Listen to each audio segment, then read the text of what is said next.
Mašine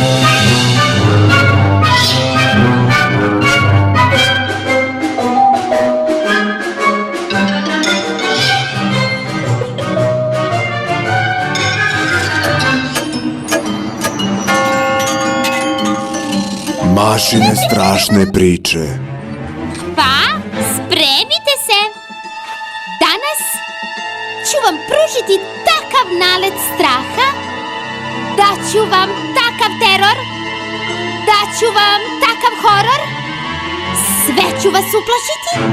Neki ljudi se plaše žaba, neki se plaše mraka, neki beže od sopstvene senke, ali samo jedna devojčica se plašila baš svega. Recimo da je u biblioteci, da uzima knjigu za čitanje sa police i momentalno plašim se, to su grozne slike. Ili kada pogleda kroz prozor, opet kaže plašim se, tamo na ogradi sedi strašna vrana, samo slušajte kako grozno krešti. I kada ode u krevet, plašim se ovog ćebeta. Šta? Da, to ćebe. Šta ako me proguta? Kako bi moglo da te proguta? Pa, zar te nije progutalo ćebe? Pazi, evo ga unutra. Uglavnom, grozno je. Jednom kad je bio letnji dan, devojčica je sedela napolju na zastrašujućoj klupi, dok je sa bezbedne udaljenosti posmatrala mačku od koje prolaze žmarci, kako čisti svoju strašnu njušku. Pored mačke je bio grozan i strašan pas. U jednom strašnom žbunu balavio je užasnu strašnu kosku.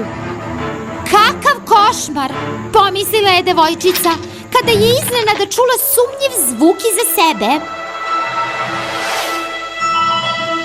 Strašne grane su puckale, a neko strašno i užasno jezivo čudovište ispuzalo.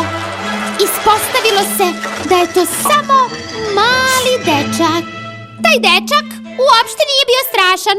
Bio je to običan dečak sa neurednom tamnom kosom i ljubičastom masnicom oko oka. Pantalone su mu bile pocepane na kolenima. Dok je izlazio iz žbuna, rekao je: zakačile su mi se pantalone, zato sam sada ljut. A kao da to nije dovoljno, od sveća mi je pozlilo, posebno od ove bodljikave ruže. Rekla je uplašena devojčica. Šta nije u redu? Zaljubila sam se, plašim se. Čega? Bodljikave ruže, stvarno se plašim. Možda će me ubosti oštrim trnjem. I onda će moja krv trenutno biti zaražena njenim otrovom. To je to! To trnje je najverovatnije otrovno. Hvala ti što si me upozorila na to. Rekao je dečak, oči su mu otekle od iznenađenja. Molim te, reci mi još nešto što je tako strašno, molim te. Ne, odgovorila je devojčica, neću. Zašto nećeš? Eto tako. Zato što se plašim. Molim te. Dečak je uzviknuo. Molim te. Reci mi. Želim da znam još. A dosadno mi je, jer ovde nemam šta da radim. Dosadno je da se igraš sam. Dobro. Samo prestani da se žališ. Pogledaj ovde, rekla je devojčica. Vidiš onu mačku? Da, vidim je. Šta ako to nije obična mačka, već neki začarani zli čarobnjak koji želi da radi loše stvari? Neki lord njuškomračni? Nemoguće. Da li se plašiš? Mnogo se plašim. Dečak se obradovao. I još? Znači želiš još? Vidiš li onog psa tamo? Da pa. To je običan pas, zar ne? Glođe običnu kosku. Naravno. Misliš da je dobar, zar ne? Sladak, zar ne? Šta ako se samo pretvara da je dobar i sladak? Šta ako završi da glođe kosku i počne da te juri da bi te celog pojeo? Jao, meni, kako užasno.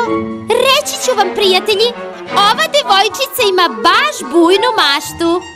Volela bih da smišljam strašne priče kao ona. Dečak se divio njoj i pitao je: devojčice, misliš li da bismo možda mogli da postanemo prijatelji? Prijatelji? Mi? Da li je to strašno? Ne znam, mislim da bi bilo zabavnije da se plašimo zajedno nego da se plašimo sami. To je istina. Strašno je i dosadno kada sam drhtiš od straha, ali ako drhtiš od straha sa prijateljem, to je mnogo interesantnije i zabavnije.